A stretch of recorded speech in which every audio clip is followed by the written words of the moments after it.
Hello，大家好。今日要做嘅呢個蛋糕呢，就係呢一個拔絲蛋糕。呢個蛋糕係之前喺廣州嘅時候食過嘅。由於嗰次食咗之後呢，覺得幾唔錯嘅，所以呢就返嚟之後呢，就上網去揾下啲食譜。啲材料呢，就有雞蛋3隻、植物油30 ml、水30 ml、麵粉40 gram、糖40 gram 同埋雞肉絲35 gram。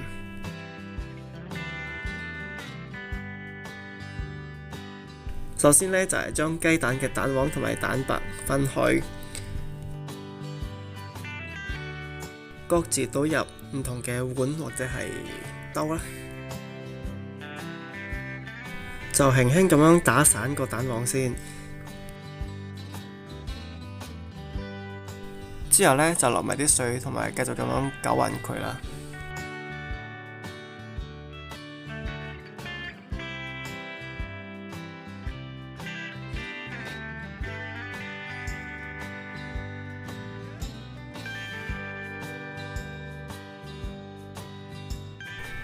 攞出40 gram 嘅麵粉之後呢，就隔一隔佢，等佢比較冇嗰啲一粒粒嘅麵粉團咁啊，或者係麵粉嘅硬塊咁啦。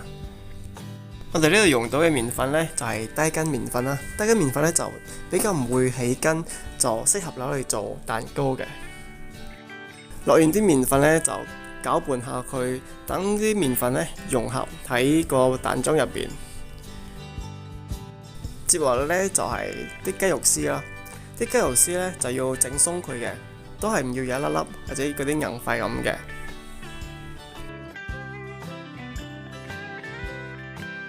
當啲雞肉絲整鬆咗之後呢，就喺呢個蛋漿或者麵粉糊呢度呢，就加入去啦，就攪勻佢。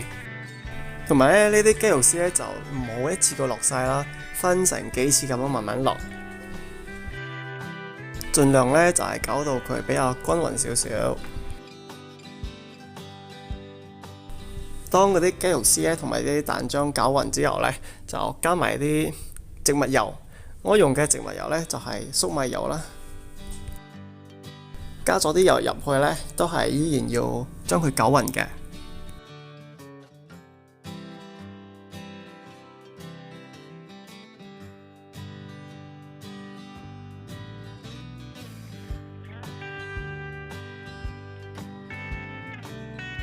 好啦，雞肉絲呢度搞掂咗呢，而家呢，我就要打個蛋白。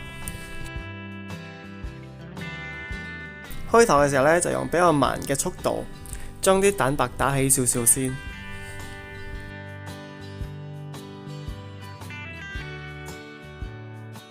當你見到啲蛋白呢已經起晒泡咗呢，就呢個時候可以加入1/3嘅白糖。啲白糖呢都係慢慢咁樣加入去嘅，都係分成3次加比較好啲。好啦，啲蛋白打好啦，其實唔使打到太發嘅，打到好似依家你攞上嚟呢，有少少勾咁樣就好噶啦。啲蛋白呢就唔需要好似人哋咁樣話呢，將佢倒轉嘅時候呢，啲蛋白唔會流出嚟咁。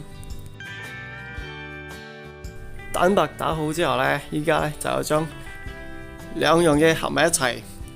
就先將1/3嘅蛋白呢，就加入嗰個雞肉絲嘅嗰邊，就攪勻佢啦。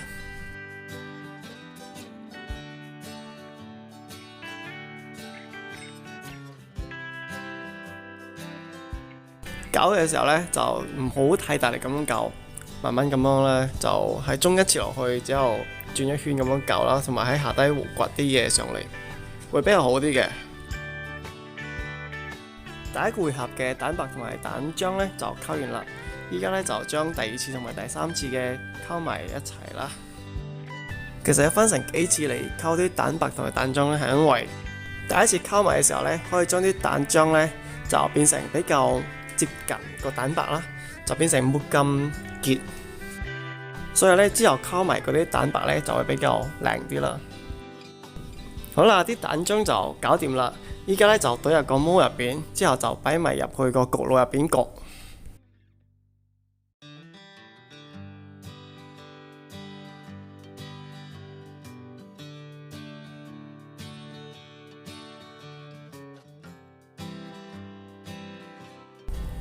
個面度呢，就整到佢比較平滑翻少少，就唔好有幾座山喺度咁。擺入個焗爐之後呢，就用130度嘅溫度呢，就大概焗1個鐘頭。每一部嘅焗爐呢，啲溫度可能都會有少少唔一樣嘅，所以如果你要自己整嘅話呢，就要自己試下個溫度。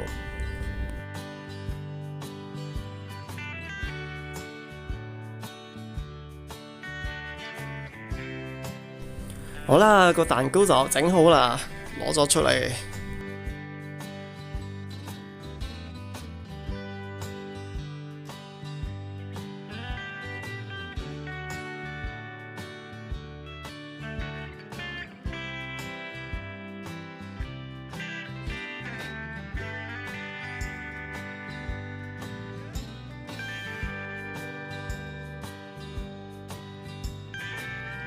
係咪睇到個蛋糕呢？好多雞肉絲咁呢，好多一絲絲喺出邊。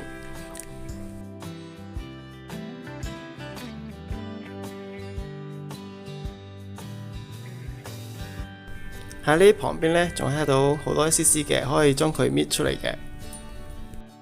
睇唔睇到啲雞肉絲呢？好似有啲難去對焦咁喎，睇下啦。呢一個蛋糕呢，最好就係趁熱食。就唔好擺入雪櫃之後再攞返出去食，因為咁呢，佢就變成仲個濕嘅。